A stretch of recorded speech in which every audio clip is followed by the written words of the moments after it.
Welcome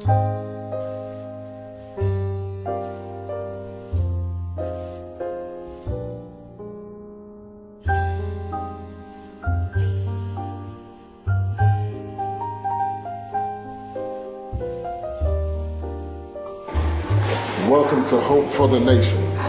Remember, whoever you are, wherever you are, and however you are, there is hope for you. I'm sitting here with a young man who is very, very prolific.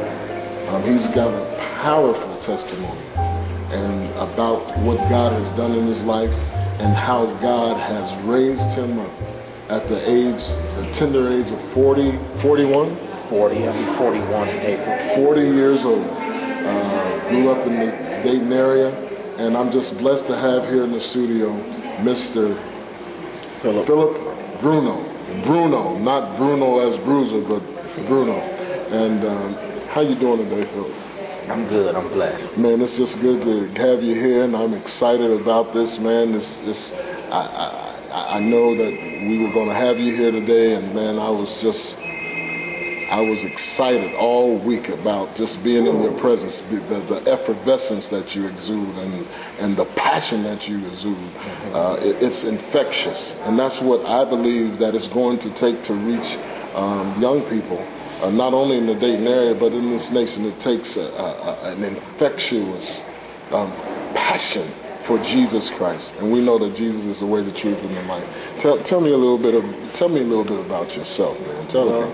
40 years old. I was born and raised here in Dayton, Ohio, and I just basically, I've lived the life that you see in society.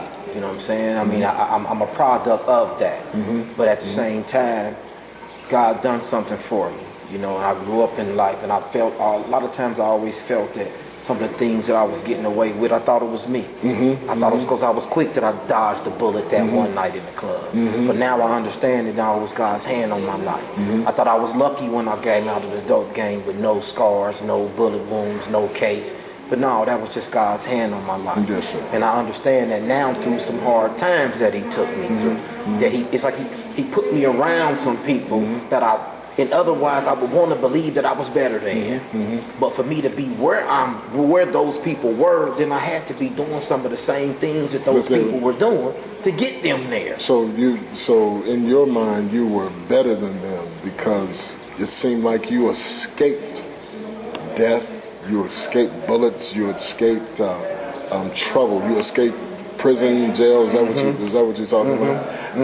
Tell me a little bit about your growing up when you were younger and what led to this lifestyle. I grew up, my grandmother raised me. My mother and father, basically, I love them to death, bless both their souls. But they both lived a life of, crime, long drug habits, lifelong drug habits. All my life, my uncles, my grandmother's sons, who were my father's brothers. That's really all I see, and it was like, I was kind of a product of that. But my grandmother, I was blessed. Yes, sir. Because my grandmother raised me. She was a praying woman. Wow. Stayed in church, so I grew up in church, On Sundays, my buddies knew if it was one person asked, where's Brother Bruno? That's what they nicknamed me, Brother Bruno. Brother Bruno. But it was simply because they knew Sunday, man, don't go over there till after 2 o'clock because they in church. Wow. So you're saying that through all that you knew your parents went through, namely your father, your mother, that God prepared your grandmother to be that guiding force in your life, and through the hope, through Jesus and through God, He used your grandmother to put in you that seed of Christ and that seed of living righteous and all of that when you were young. So while your mother, you said she lived a life of crime, and your dad, they were living a life of crime, and certainly that paved the path for you. Right. But you're saying that God had another plan for you. Obviously. Obviously. Tell me about your relationship with your father. Your natural father. My natural father, it was a deal, man, honestly, where I knew he cared about me because he showed that in different ways. Yes, sir. You know, in the ways that I believe he was capable. Yes, sir. Of expressing that to me. Yes, but sir. I did used to notice that he was kind of hands off with me, and I really didn't understand why. Then, well, when I got 12 years old, you know, it kind of came out the bag that he wasn't really my father. Wow. And that was kind of... So so what you're saying is the man that you thought was your father, was my father. the person that raised you as their natural son, was not my father. was not your natural father. Not my natural and you didn't learn about that until you were 12 and years the old? thing is, that's incredible, everybody knew in the family but me. How can How can you keep that a secret from somebody for that long? And I'm talking about me and my cousins were close. My aunts, my uncles, man, we had a real close family, but they all knew. Everybody knew. Everybody knew that this man was not your natural father. Was not my natural father. How did you find out at 12 years old? That has to be one of the most devastating things that a person could Luckily, go through. at the age of 12, well, another guy who was in my household, I had a lot of play uncles. You know, my uncle's friend. This is my uncle, that's my uncle, you know. Hey, that's my Uncle Howard. That's my Uncle Johnny's friend. You know, some of that. Well, one of my uncles, I won't say his name, but he made a comment to me. Me and some of my friends was talking about a lady and a man that was out in the parking lot fighting, and we overheard the man saying something about the son wasn't his. Well, the other guy, who is my uncle, he said a little smart comment to me like, well, I don't know what you laughing about, because your daddy ain't who you think it is.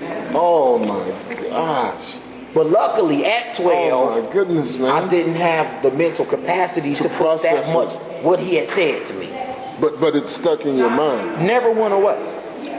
When my mother, one of her prison terms, came home, I was probably the age of 16, and I asked her about it. So from that time, you're telling me from that time that incident happened, where your uncle just made that statement, it was out of a heated, it was a fight, basically. They were fighting. Well, actually, he didn't have anything to do with the fight. We were children viewing two adults fighting out in the parking lot. Gosh. And he heard us kind of laughing about the squad. Oh, man. And then he just took it upon himself to FYI me for my information. You know what I'm saying? Oh, my goodness. Yeah. And so for 4 years, man. 4 years. I carried that. I didn't really have nobody to talk to about that, you know. I didn't really have the guts, honestly, to ask nobody. Well, my mother came home. That's one of the first things I asked her. I said, well, 4 years ago, such and such said this to me. Wow, man, that's incredible. And, oh, well, baby, don't pay that no attention, blah, blah, blah. But see, I know my mother. Very courageous, outgoing. You don't say nothing like that to one of her children without some serious consequences. She was a little too calm. So about 2 or 3 days later, my father called.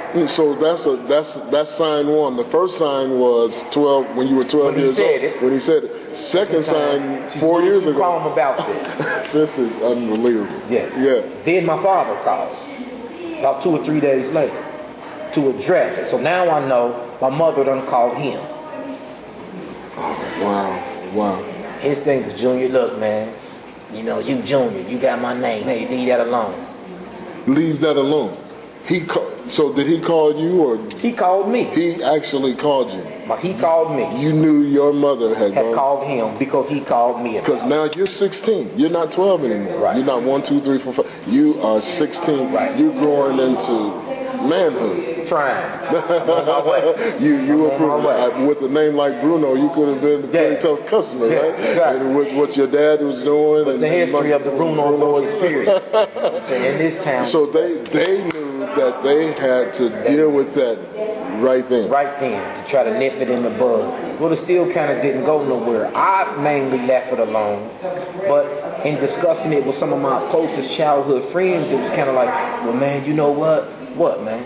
You don't look nothing like Phil. You don't look nothing like the Bruno boys. Now, for my friends to be telling me this, like, man, we think about now. So that's sign 3. Come on, man. Oh, my when goodness. it really hit the fan, I was separated from the family for a while. I did 3 years in prison. Okay. When I came home, my family was broke.